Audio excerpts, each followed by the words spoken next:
بسم اللہ الرحمن الرحیم. السلام علیکم. میں اسد اللہ خان ہوں اور صدیق جان میرے ساتھ موجود ہیں. صدیق جان, خرم دستگیر صاحب ایک بیان دے بیٹھے ہیں, 2-3 دن ہو گئے, لیکن اس کی حدت جو ہے وہ کم نہیں ہو پا رہی. اس کو فوری طور پر عمران خان نے بھی پک کیا, فواد چودھری نے بھی کیا, سعد عمر نے بھی کیا, ٹاک شوز کا بھی وہ حصہ بنا. تو کل وہ سارا دن گفتگو میں رہا, ایسا لگ رہا تھا کہ یہ تھوڑا مدھم ہو جائے گا, لیکن انہوں نے ایسا لگتا ہے کہ ان کی پارٹی وضاحتیں کر رہی ہے, وضاحت ہو نہیں پا رہی. کل رانا ثناء اللہ صاحب سے بات ہو رہی تھی, شاہ زیب ان سے پوچھ رہے تھے, رانا ثناء اللہ سے وضاحت نہیں دی جا رہی تھی. تو یہ کیا ہوا ہے؟ یہ کوئی غلطی سے کر بیٹھے ہیں, کوئی سوچا سمجھا منصوبہ ہے؟ وہ کیا پیغام دینا چاہتے تھے یہ کر کے؟ دیکھیں ظاہر ہے وہ انہوں نے غلطی سے ہی کیا ہے, اور میں سمجھتا ہوں کل جو ہے نا وہ آج کل کیونکہ جیو جو ہے نا وہ اپنی ساکھ کی بحالی کے لیے, کیونکہ آپ دیکھیں کہ اب نا میڈیا کی کچھ چیزیں مجبوری بنتی جا رہی ہیں. اگر میڈیا بات نہیں کرے گا تو اس کا نقصان کیا ہوگا؟ آلٹرنیٹو ڈیجیٹل میڈیا موجود ہے, میڈیا کوئی چیز نہیں دکھائے گا تو ڈیجیٹل میڈیا دکھائے گا, ڈیجیٹل میڈیا دکھائے گا تو لوگ ظاہر ہے آڈینس آپ کی ادھر جاتی ہے نا, تو آپ کا امپیکٹ کم ہوتا ہے, آپ کی ویورشپ کم ہوتی ہے, تو بزنس آپ کا تباہ ہو جائے گا. تو اس کے بھی وہ نہیں ہو سکتا. ساکھ متاثر ہو جائے تو وہ بھی نہیں ہے. تو جو لوگ اتنی اذیت میں تھے, اس کے بعد ظاہر ہے جیو اب تھوڑا سا انہوں نے ٹف ٹائم دینا شروع کیا ہے, اور بڑے کہنا چاہیے کہ بڑے ریئلسٹک انہوں نے کوشچنس کیے شاہ زیب خان زادہ نے رانا ثناء اللہ صاحب سے. انہوں نے بالکل ایک بات درست کہی, بالکل درست کہی. انہوں نے کہا آپ نے یہ سارا کچھ کیا ہے صرف اس وجہ سے کہ عمران خان جنرل فیض کو آرمی چیف نہ بنا دیں. انہوں نے کہا وہ بنا بھی دیتے جنرل فیض کو, تو کیا عمران خان کو جنرل فیض جتوا دیتے؟ جو حالات ہو گئے ویسے آپ کے بقول نہیں, ان کے بقول کے علاوہ میں آپ کو ایک انٹرسٹنگ چیز بتاتا ہوں. اس کے علاوہ انہوں نے کہا کہ آپ یہ بتائیں کہ آپ کو عمران خان جیلوں میں ڈال سکتا تھا, آپ کو تو سارے کیسز میں آپ سب کی ضمانتیں ہو گئی ہوئی تھی, اور بظاہر پٹ گیا تھا عمران خان کا سارا احتساب کا پلان. دیکھیں میں آپ کو اصل بھی 2 چیزیں بتاتا ہوں. ایک بات یہ ہے کہ جب عمران خان کا دور تھا اور کووڈ آیا, کووڈ جو بھی کووڈ کو جو جس نے انٹرنیشنلی کچھ خبریں پڑھیں یا تھوڑا سا اس کا دماغ کام کرتا ہے کہ یار پوری دنیا کہہ رہی تھی کہ 100 سال کا سب سے بڑا یہ بحران ہے, پوری دنیا کو ہلا کے رکھ دیا, امریکہ جیسے ملک کو ہلا کے رکھ دیا, کئی بڑے بڑے ملکوں میں جو ہے وہ ڈیڈ باڈیز رکھنے کی جگہ نہیں تھی, اتنے حالات خراب ہو گئے تھے. اور ہم تو اللہ کا شکر ہے کہ بچ گئے اس میں. ہمارے ساتھ ایران ہے, انڈیا ہے, ان کے حالات دیکھیں کیا حالات اور کیا تباہی اور بربادی وہاں پہ ہوئی, ہم تو بچ گئے. اچھا اب مہنگائی تو آئی. میں نے ہمیشہ اپنی ویڈیوز میں کہا کہ 70% مہنگائی انٹرنیشنل ایشوز کی وجہ سے, 30% عمران خان کی ٹیم کی بیڈ گورننس, نااہلی, ناتجربہ کاری اس وجہ سے. ٹھیک. اچھا اس وقت نا لوگوں کو کیا تھا, لوگوں نے کہا کہ نہیں یار یہ عمران خان ناتجربہ کار تھا, میڈیا بار بار بتا رہا تھا کہ اس نے وار دیا, وہ تباہ کر دیا, برباد کر دیا. لوگوں کو ہائے برباد کر دیا اس بندے نے, ہم تو مر گئے, لٹ گئے. اور لوگ مطلب اتنی عمران خان کی پاپولیرٹی گر گئی جس کی بات نہیں ہے. جیسے ہی عمران خان گیا, یہ آئے 2 ماہ میں عمران خان سرخرو ہو گیا کہ اچھا اب یہ بتا رہے ہیں کہ انٹرنیشنل مہنگائی ہے. انٹرنیشنل مہنگائی تو اس کے دور میں بھی تھی, انٹرنیشنل ایشوز تو اس کے دور میں بھی تھے, لیکن اس نے مینیج کیا ہوا تھا نا. اور پھر اس کے علاوہ آج آپ ثابت کر رہے ہیں کہ ہم, عمران خان کیا کہتا تھا کہ میں پورے خطے میں سب سے سستا تیل بیچ رہا ہوں, جیو بار بار چلاتا تھا, جھوٹ بول رہا ہے. اب جیو چلا رہا ہے کہ عمران خان نے سب سے سستا تیل بیچ کے غلط کیا. پھر آج ہیڈ لائن لگائی ہے جیو نے کہ آج کل ہیڈ لائن تھی, اس کے نیچے انہوں نے لگایا ہوا تھا کہ فلاں ملک میں جو ہے وہ فیول نہیں مل رہا اور وہاں پہ اتنے تصادم ہوئے کہ فوج کو گولی چلانی پڑ گئی. جی ہاں, سری لنکا میں. ٹھیک ہے, فلانی جگہ اتنی مہنگائی ہو گئی ہے, فلانی جگہ اتنی مہنگائی ہو گئی, دنیا میں اتنی مہنگائی ہو گئی. یہ بات ہم جب کہہ رہے تھے تو ہمیں تو کہا جاتا تھا حکومتی یوٹیوبر ہے. ٹھیک ہے, اب مسئلہ یہ ہے کہ عمران خان 5 سال پورے کرتا, لوگوں نے یہی کہنا تھا یار وہ نواز شریف بہت اچھا, صحیح ہے. اور نقصان کیا ہوتا, نقصان کیا ہوتا, وہ ووٹ ایک بار دے دیتے 5 سال کے لیے, 5 سال تو ان کو ہو ہی کچھ نہیں سکتا تھا. اور پنجاب میں نون لیگ کا ٹکٹ یہ حالت ہو گئی تھی کہ ایسا لگتا تھا کہ وہ تو جیت کا سرٹیفکیٹ ہے, صحیح ہے, جس کو دیں گے. اچھا نہیں, میں ذرا واپس آتا ہوں خرم دستگیر والے بیان پہ. آپ دیکھیں خرم دستگیر صاحب نے بنیادی طور پر دیکھیں کہا کیا ہے. انہوں نے کہا کہ ہم, جو ان کے بات کا مطلب نکلتا ہے کہ ہم اس وجہ سے نہیں آئے کہ مہنگائی بہت ہو گئی تھی, ہم اس وجہ سے آئے ہیں کہ ہم پر کیسز انہوں نے پھر ایسے بنانے تھے کہ ہمیں سب کو فارغ کرا دینا تھا. اور کب کر رہے تھے؟ نومبر میں. ٹھیک ہے, اب نومبر کیوں امپورٹنٹ ہے وہ سب کو پتہ ہے.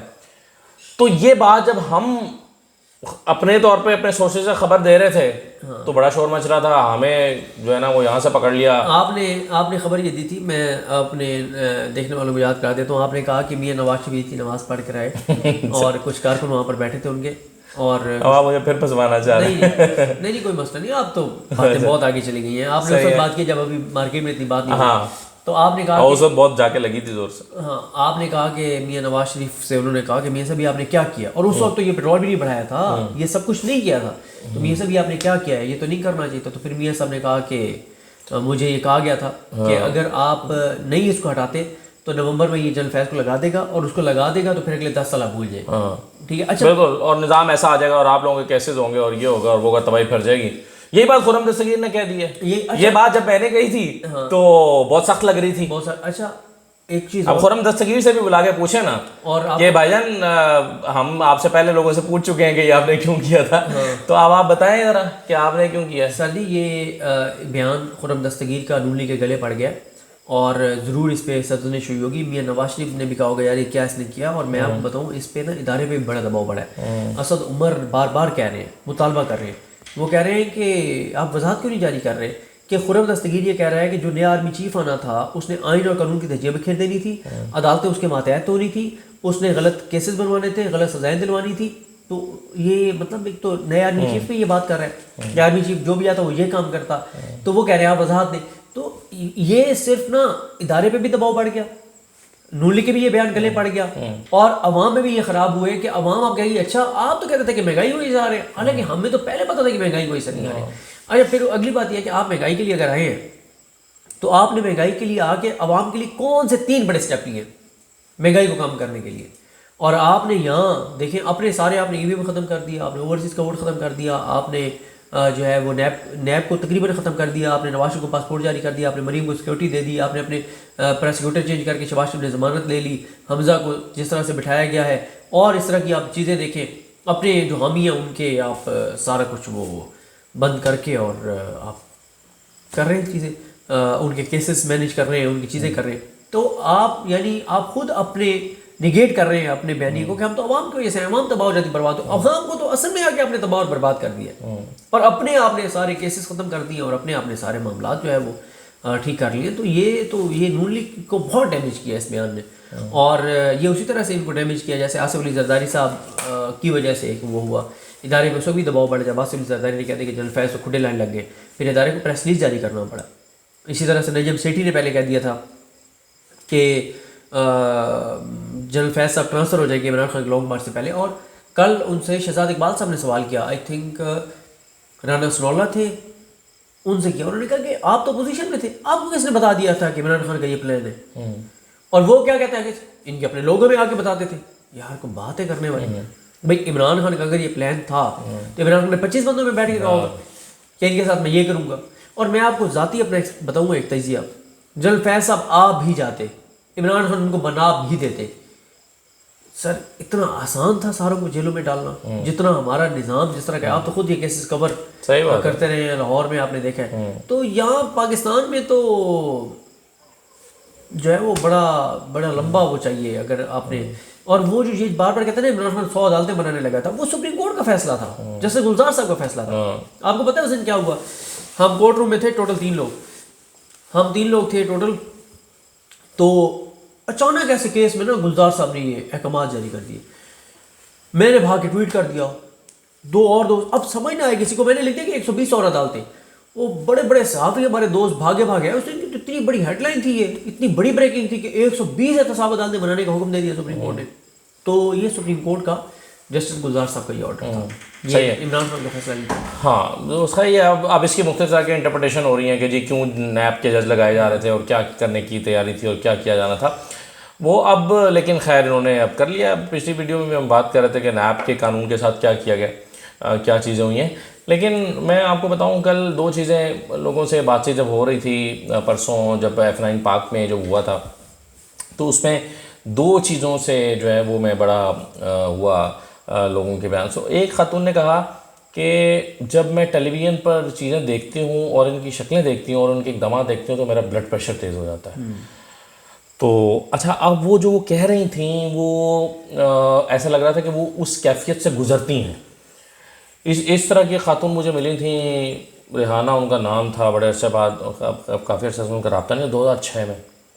ان کے ہسبینڈ نے مجھے بتایا کہ جب یہ واقعہ جوڈیشری کی موومنٹ چلی ہے اور پھر لال مسجد والا واقعہ ہوا ہے تو میری جو اہلیہ ہیں یہ ذہنی مریض ہو گئیں باقاعدہ, اور میں ان کا علاج کراتا رہا ہوں.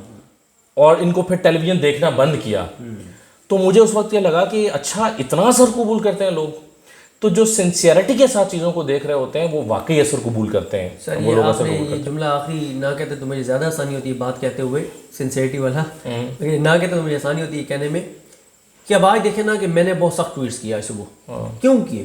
میں نے جب دیکھا کہ یار احتساب عدالت نے فیصلہ محفوظ کے آدھے گھنٹے بعد سنا دیا کہ شہباز شریف کو استثناء ہمیشہ کے لیے, تو میں نے جب سخت ٹویٹس کیے, میں نے کہا نیب کی جو ترمیم ہوئی ہے اور آج جو احتساب عدالت جو فیصلہ دیا, اس کے بعد تو ان کو پبلک ٹوائلٹس میں تبدیل کر دو احتساب عدالتوں کو.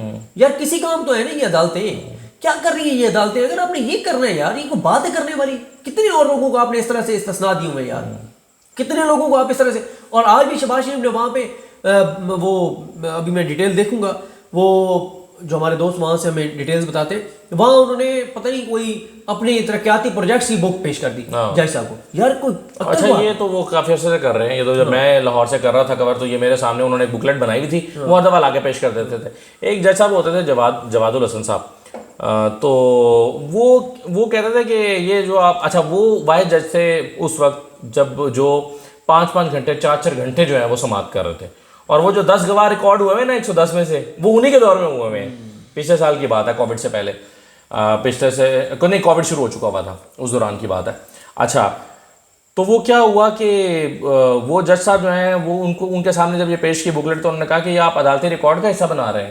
انہوں نے کہا نہیں میں ویسے آپ کو پیش کر رہا ہوں. انہوں نے کہا نہیں پھر آپ عدالتی ریکارڈ کا حصہ بنائیں نا. تو ایسے میں اس کو کیا کروں گا, عدالتی ریکارڈ کا حصہ بنا لیں, پھر ہم دیکھ لیں گے کیا ہے اور اس کا اس کیس سے کیا تعلق بنتا ہے. تو وہ جج صاحب جو ہیں وہ جسٹس قاسم صاحب ہوتے تھے, قاسم علی خان صاحب, تو ان کے آرڈر پہ وہ جج صاحب, ان کی حالانکہ ریٹائرمنٹ میں 2 مہینے رہ گئے تھے, 2-2.5 مہینے, لیکن وہ 2-2.5 مہینے برداشت نہیں ہوا, اور ان کو اٹھا کر وہ لودھرا کے باولپور کے کہاں ان کو ڈالا تھا اور ان کو ٹرانسفر کر دی تھی. تو اس کے بعد پھر 4 مہینے اس کا کوئی جج نہیں تھا.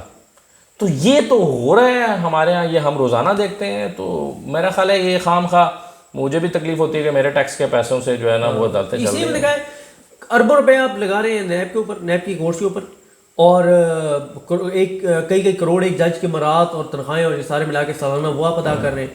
عوام کے ٹیکس کے پیسے کیوں برباد کر رہے ہیں یار؟ جو نیب میں آپ نے ترمیم کی ہے, اب تو نہ وکیل کسی کو کرنا پڑے گا نہ جج کرنا پڑے گا, قانون ہی آپ نے ختم کر دیا. بالکل, اور ویسے ختم ہی کر دیں, نیب بھی ختم کر دیں. یہ سیریسلی یہ مذاق نہیں, واقعی میں نیب کو ختم کر دیں تاکہ یہ ریسورسز بچیں گے.